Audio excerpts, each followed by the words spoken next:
L'édito politique d'Eugénie Bastier du Figaro maintenant. Et ce matin, Eugénie, vous vous demandez si la colonisation est un enjeu de la campagne de 2017.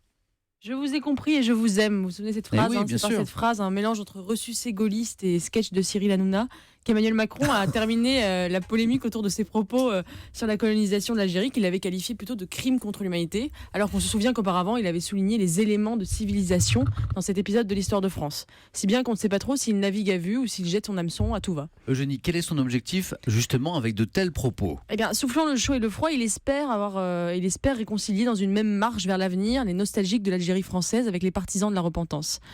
Mais hélas, vous savez Samuel qu'il a des blessures qui saignent dès qu'on essaie de les cicatriser. L'Algérie en fait partie, puisque 55 ans après les accords d'Évian, le sujet est toujours extrêmement inflammable dans la mémoire collective. C'est une corde très sensible où se jouent les partitions électorales. Et on a pu le voir ces derniers jours. Et oui, et c'est un clivage politique très fort, plus fort que tous les autres. Ainsi, selon un sondage réalisé par l'IFOP, 27% des sondés de droite ont apprécié la remarque de Macron pour 70% des sondés de gauche.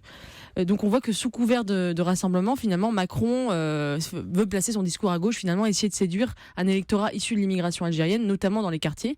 D'ailleurs, Benoît Hamon, qui essaie de séduire un peu le même électorat, hier, on a rajouté une couche en disant que lui, s'il était président, il pourrait exprimer publiquement des regrets pour la colonisation. Est-ce nouveau? Est-ce que c'est nouveau? Pas vraiment, puisque au-delà de la seule question de l'Algérie, la question, vous savez, de la repentance est dans le débat public depuis 10 ans. Sarkozy, d'ailleurs, en 2007 à Toulon, il y a 10 ans tout juste, prononçait un discours qui était exactement l'inverse de celui de Macron, puisqu'il disait cessons de noircir le passé. Il y fustigeait les adeptes de la repentance. Il demandait pardon aux harkis au nom de la France. Il affirmait que si la colonisation avait provoqué des crimes, il fallait respecter les hommes et les femmes de bonne volonté qui y avaient participé sans mauvaise intention. Et finalement, c'est une partition qui est jouée aujourd'hui par François Fillon et Marine Le Pen qui critiquent la culpabilisation des Français.